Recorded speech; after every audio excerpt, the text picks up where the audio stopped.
Welcome to the engine room. Got this old Sears Craftsman 1238, 12 horsepower, 38-inch deck riding mower.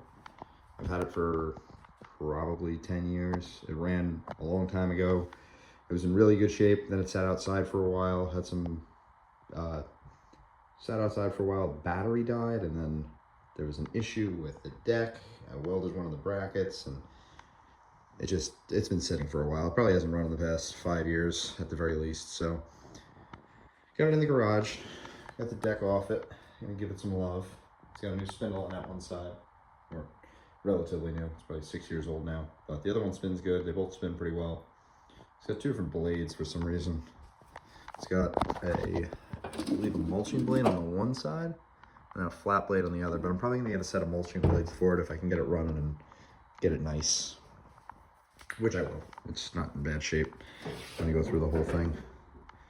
So 12 horsepower. This is a 465cc flathead. As I said, this is a 1992, but pretty basic. Same setup that's on a lot of the newer Intech engines. Overhead valve. So carburetor in the same spot. Has that push choke. So throttle up, and then has that arm that pushes the choke, which is kind of interesting that they kept that design for a long time. Nicer carburetor. It's an actual Briggs & Stratton carb on these.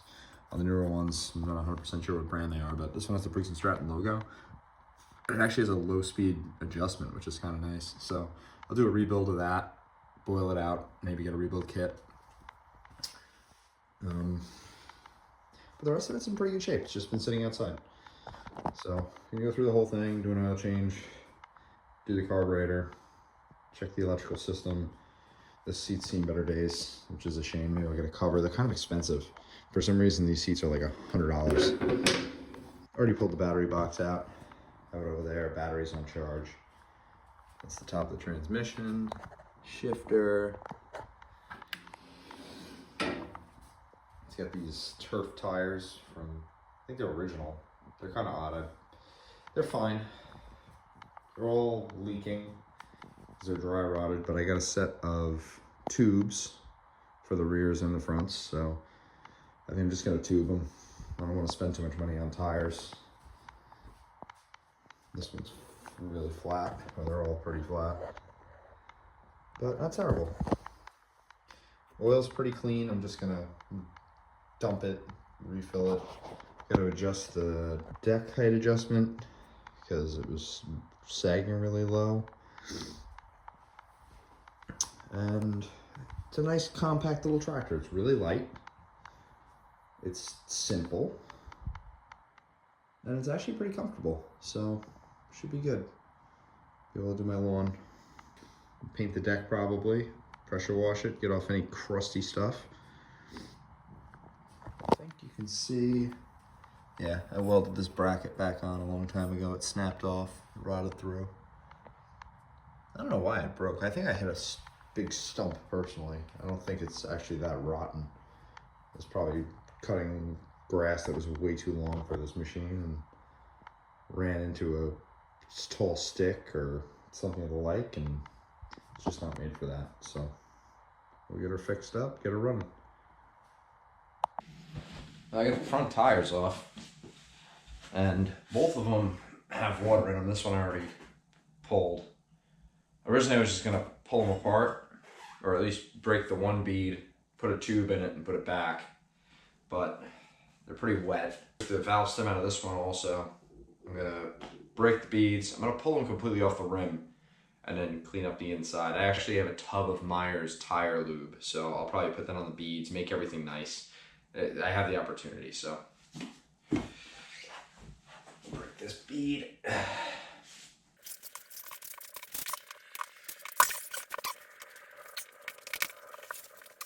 That is gross. It's gotta fix flat all over it.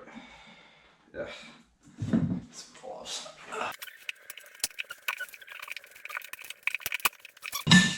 Go.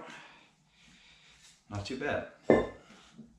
I've done that more times than I'd like to admit, and you do it wrong enough times and then you figure out how to do it right. because when you're doing it wrong, it's pretty horrible.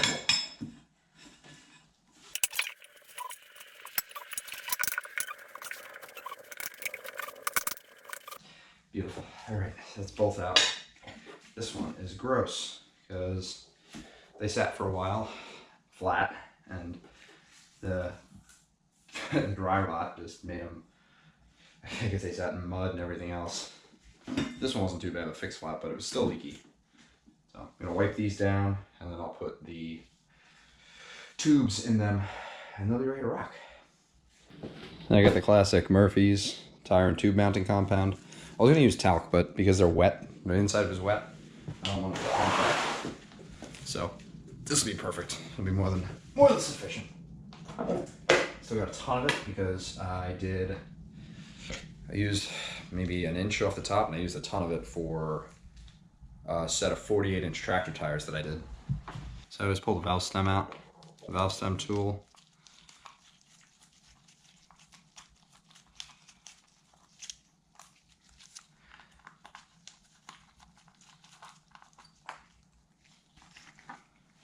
And kind of get an idea of how it lays. So I'm gonna lay it like that.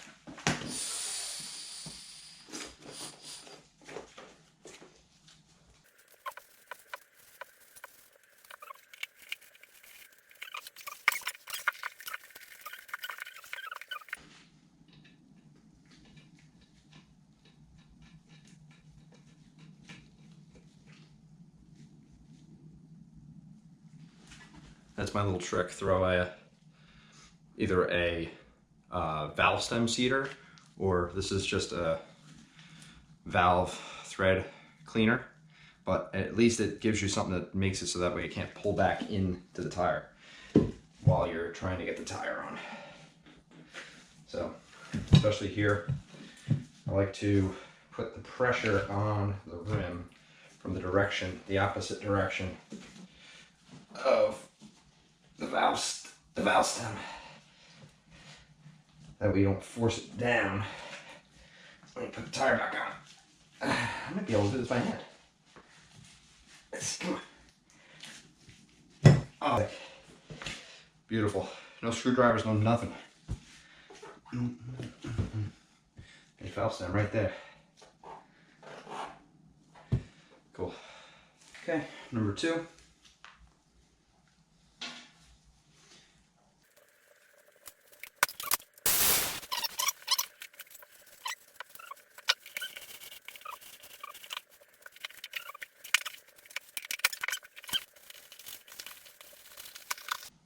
One thing I really like to do is inflate and deflate these a couple times once you get the tube in there, because otherwise the tube doesn't lay flat, and it shifts and it crinkles and does weird things. So you're good to go. So that's 2 front tires done. Okay, this is the first rear tire. Super easy. Just I think it's a 3/4 inch shaft for the key. So came off super easy, just an E-clip on the end and a little washer. So this one's flat too. We're gonna do we're tubing all 4 of them. Be easier because they're larger, but we'll find out.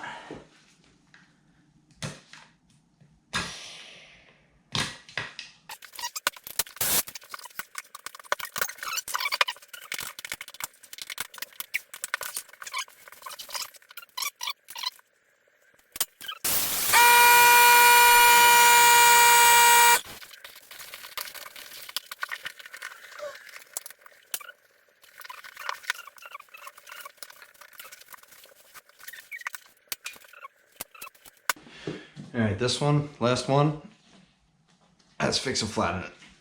I could hear it in there, so it's gonna be a pain in the neck. Gonna make a mess. I'll take the tire off the rim, clean it up, and put it back.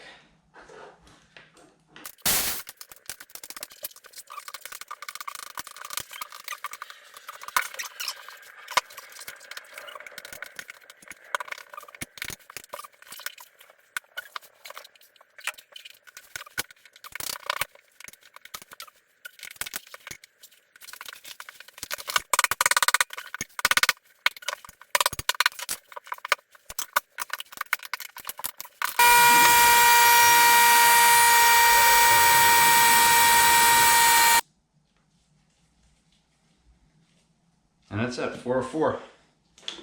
Beads seated. Tubed. Now, first thing I'm going to do is dump oil on this thing. Give it a chance to drip. While I do a few other things. This has a drain with a plug. Simple plumbing type plug. Square head. So this is actually a 1/2 inch, but it's a proto. I guess I forget exactly how many point box wrench this is, but it's designed to bite onto squares and all funky shapes. So this is a 1/2 inch, and it grips this square perfectly.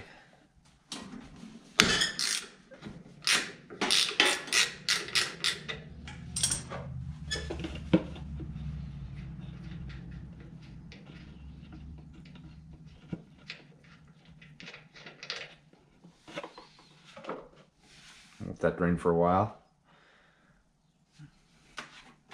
Introduce a little bit of air. This thing's been sitting for a long time. There's some metal on there. It's not magnetic, but it's the bottom of the barrel.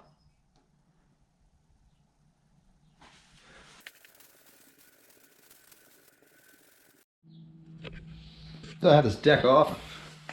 This is a bent straight blade. It's very destroyed. And then this one is a mulching blade. It's got that little wave in it. So, got a brand new set of blades. Mulching blades. Pretty heavy gauge, actually. They're nice. So, new blades, new belts.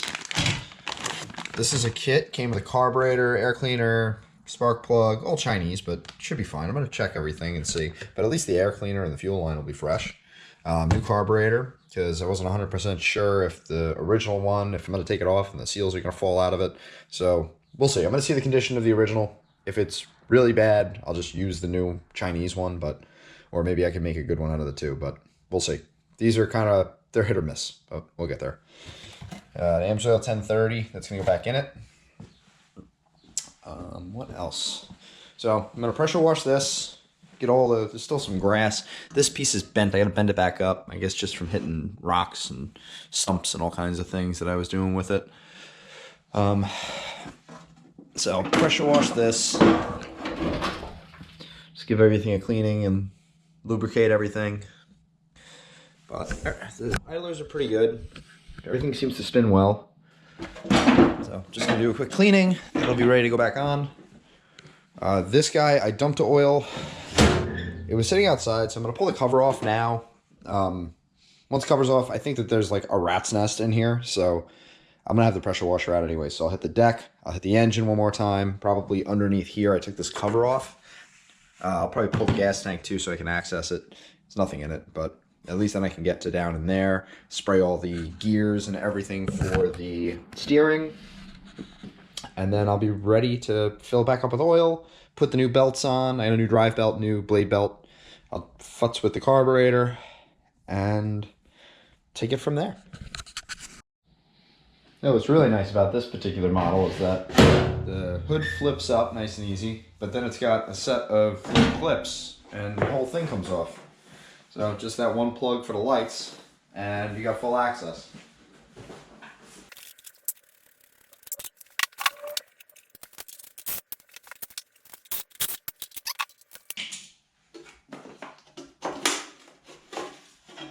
Oh yeah.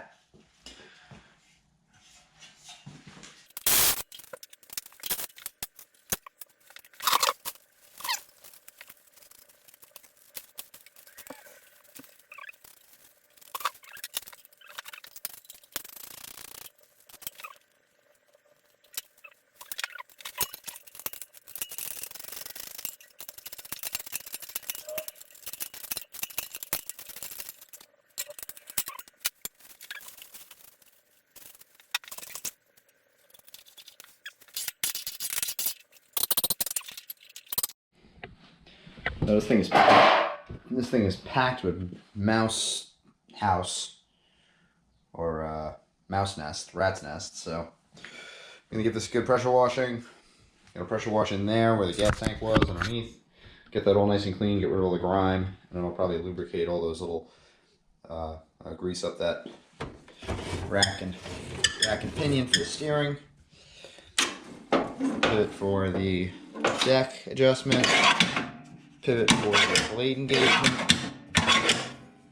Just give everything a good once over.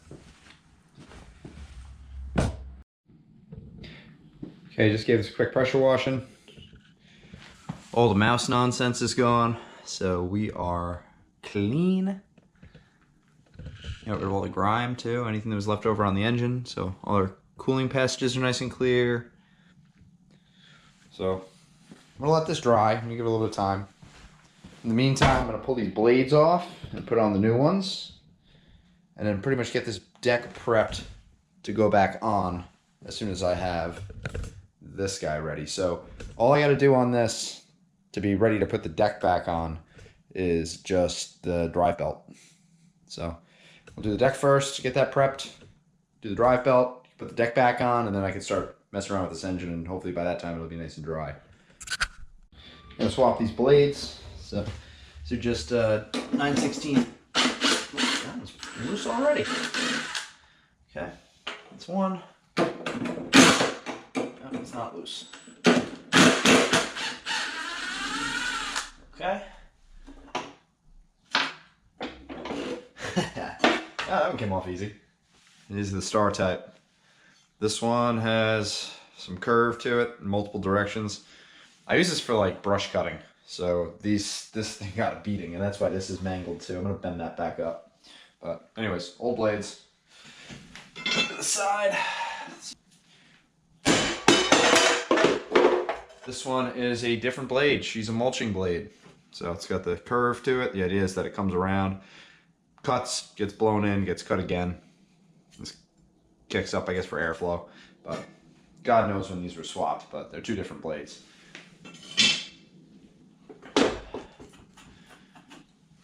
So I'm a crazy person with anti-seize. So especially with these, you saw how that one was stuck. I'm gonna paint up the faces too. And the cogs. Just so that the next time I gotta take these off, it's not as horrible.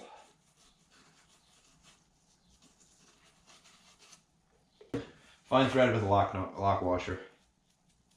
So that's those. Got our new blades. Actually really nice. They're heavy duty. It's an Amazon purchase. They're it was 30 bucks for the pair.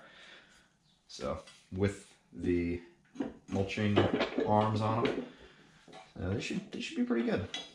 My game plan is to make a mulch door for the end, because I don't want to blow grass everywhere. So it already has like the screws and things for the chute, which I don't have, the catcher, the bagger, but I'll probably use those existing bolt holes and just make a flat door that covers it up.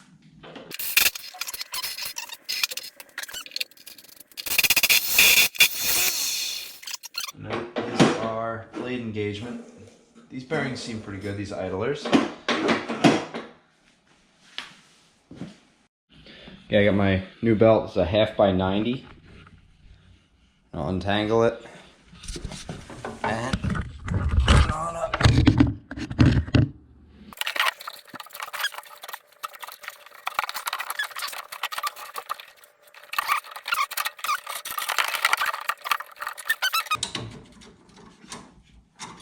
This is the brake spring back here. It can be adjusted. I'll probably adjust it. I don't like it when the brake engages as soon as you release the clutch. So like that's clutch in. I like having clutch and then brake so it can kind of freewheel a little bit. We're on. We're done. So drive belt is installed.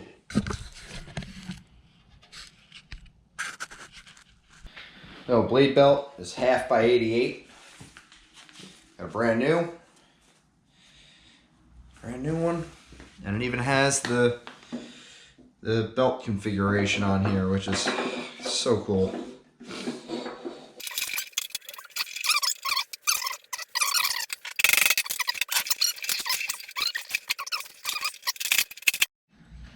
I dropped this actuator all the way down. This is the blade head adjustment. It's in my pin. Just lift it up until it catches. That's the nice part. Everything's so light on this. It's like cheating.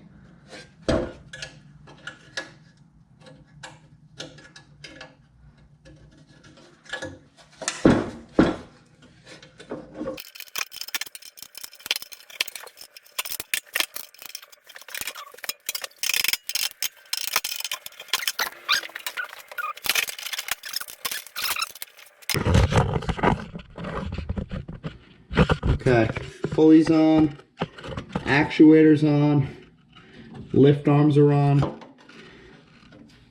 The lift arms need to be adjusted. So these arms here actually tilt. So the further down they go, the higher the deck goes. And there's a procedure in the manual on how to set this height. So basically you put 2x4s underneath the back on a flat surface, loosen these, drop them down until everything touches, and that levels the deck as long as the air pressure in the tires is the same.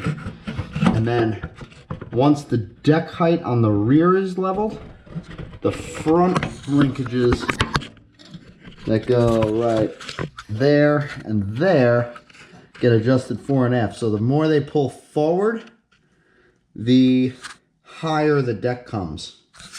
And they say that there's differential, so it's supposed to be 1.5 inches on the, or there's a 1/4 to 3/4 of an inch of difference. It's supposed to be higher in the back than it is in the front.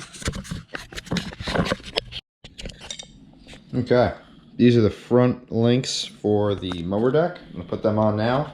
I just loosened up the link ends because I'm gonna adjust this whole thing. There's a procedure in the original manual that tells you how to adjust everything. So.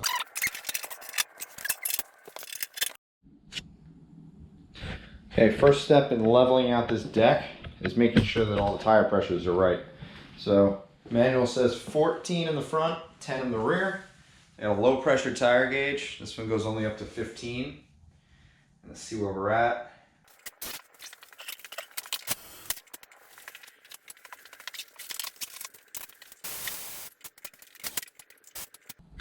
Okay, leveling out this deck.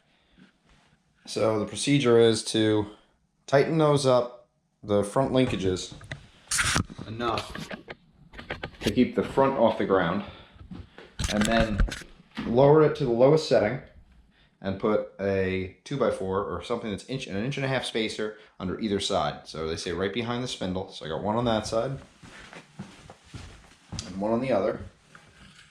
So I'm at the lowest setting. I have my height adjustment.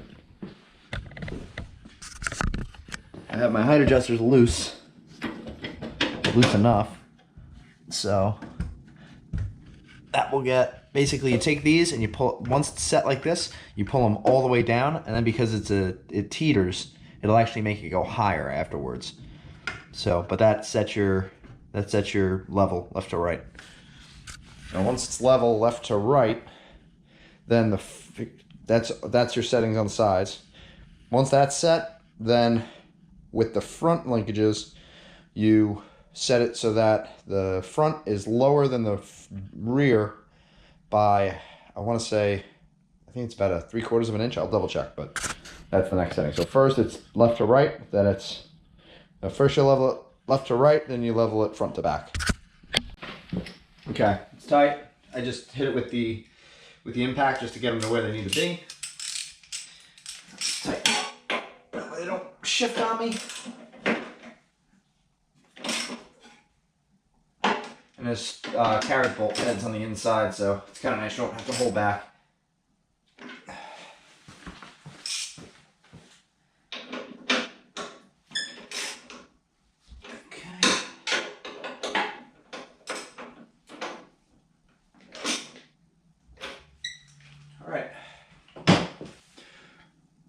So, raised mower with attachment lift control to allow 2.5 inch thick blocks to be placed under the rear edge of the mower directly behind the mandrels. They're calling the spindles mandrels, I guess.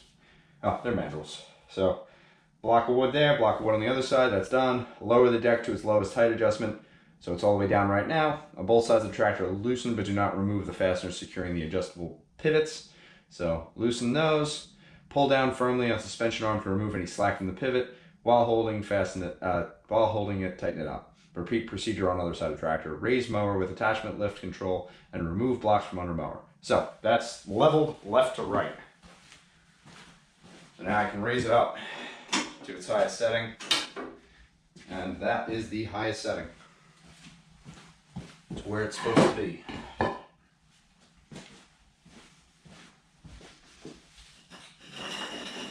Next step is to do the front to back adjustment. Deck must be level side to side. If the following front to back adjustment is necessary, be sure to adjust both front lengths equally so mower will stay level side to side. To obtain the best cutting results, the mower housing should be adjusted so that the front is approximately 1/4 to 3/4 of an inch lower than the rear of the mower than the mower is at its highest position. So I'm going to call that 4 inches. So I'm looking for 3.5 in the front. And we're a little low. We actually got to tighten up this front end. So at the mandrel location, we'll be at 3.5. So we're at like 2 3/4.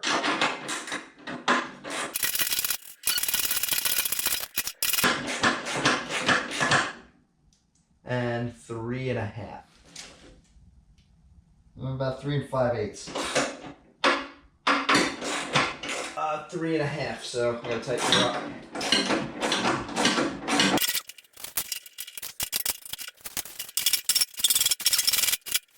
We're just about there. Okay, 3 5/8, and this side can actually come down a little bit. Let's go for that. I think we're good. I'm gonna leave it right there, about 3 5/8 on both sides. She's pretty level. Happy. I'm happy. Just going to tighten up the back bolt that just locks this in. Very nice.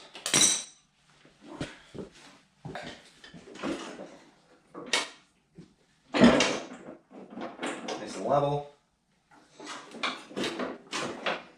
See how this works. Engagement, deck engagement. Belt's nice and tight. Not bad. Okay, putting this coil back on, just cleaned it all up. Have my kill switch connection going on. And this is 10 to 14 thousandths is spec. So this is a 12 thousandths feeler gauge.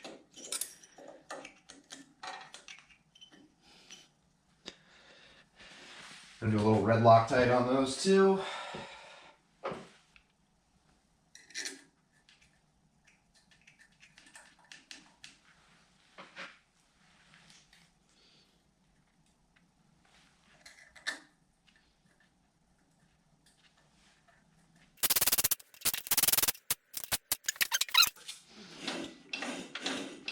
We are good. I believe that goes down through there. This is from mice eating the wires, unfortunately, but they didn't get all the way through, and it's not enough to short anything out, so we should be okay. I believe it passes down through there, but we'll see. Okay, putting all my covers back on. This one has a little spacer because it holds the exhaust.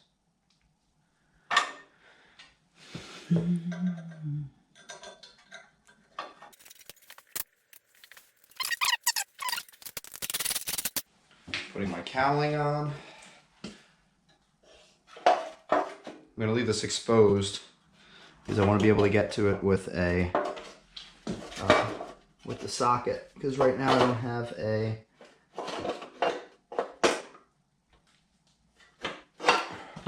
battery for the starter, so at least if this is open I can get to it with a socket, start it with a drill. And I'm not sticking my hands in there, so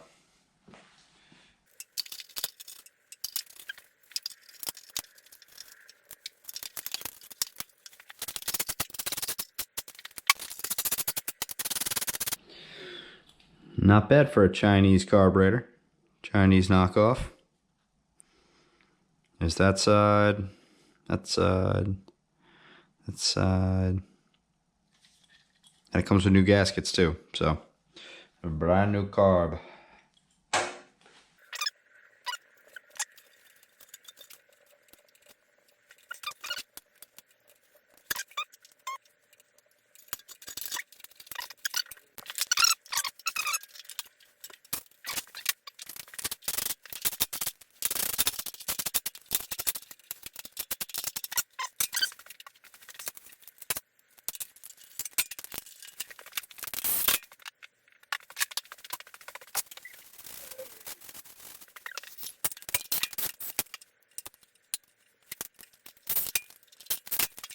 Just painted this steering rack up with some anti-seize, so I don't have any lithium grease. Everything else isn't too bad. I'll get some lithium grease and I'll give it a good shot when I get a chance, but for now, everything's functional. So I'm gonna put this gas tank back in, put the fuel line hook up, and then start buttoning things up. I'm leaving that cover off for the time being, and we're running out of things to do. I'm gonna fill this thing up with oil while I'm doing a few other things, so it has a chance to settle down the tube and the air gets a chance to work its way out, and then I get a good reading on the dipstick.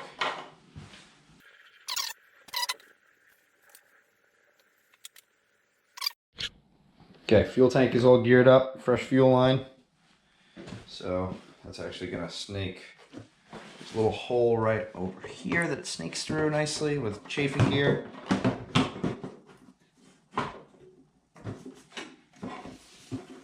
Just like that, really.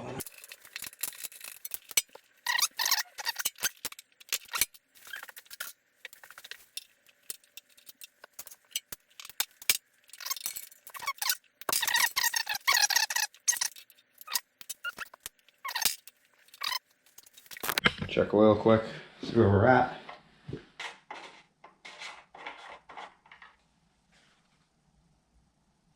It's right at the D of the ad. It's about a 1/4 inch low. 1/4 inch. So I'm gonna add probably a little bit more. Probably takes like 1/4 total. And I'll run it and double triple check.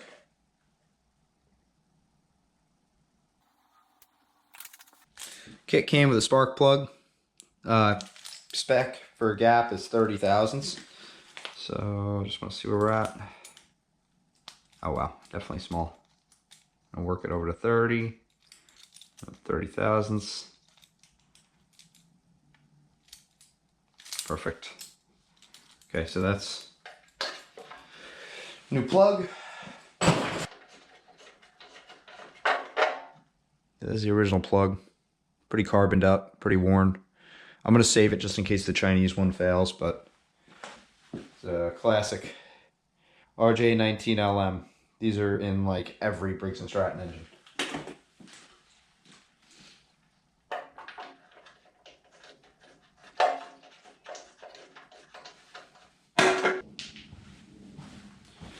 Torque spec for an RJ19LM champion plug is 18 to 22 in an aluminum head. So I'm gonna go to like, I don't know, probably 20 foot-pounds. 20.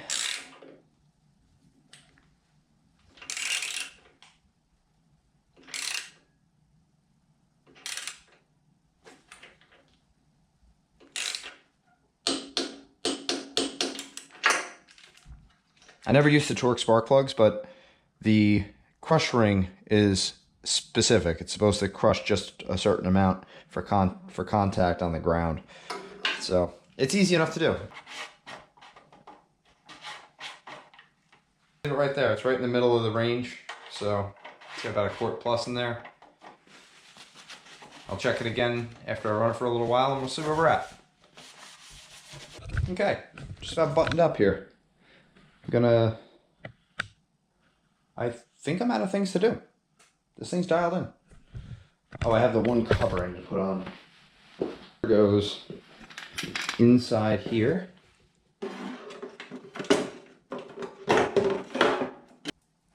Just a deflector for I don't really know what for. I guess to keep it out of the gears for the steering and to keep engine heat away from everything. But I guess that's the purpose. Finally, one of the last things is going to be this battery box. So I need to get a battery yet, so I'm just going to place it in here nicely. For the time being, that's just how it lives. Terminal's supposed to be forward. Yeah. That's about it. Put this hood on. It's beautiful for working on, or for servicing. That it just pops off nice and easy. I think I'm gonna put the chute back on now that I'm thinking about it, because I'm not gonna have enough time to make a cover for the time being. So I'll put the chute back on. I'll probably mow the lawn with it, run it, make sure it's doing what it needs to do, and then I'll make a little door for it. But aside from that, we are good to go. So should be good. It's just gonna be nice. It's a cute little unit. It's light. My yard isn't all that big, so, but it'd be much better riding than pushing. And I have a small trailer in the box, brand new, that can go with it as well. So it should be pretty neat.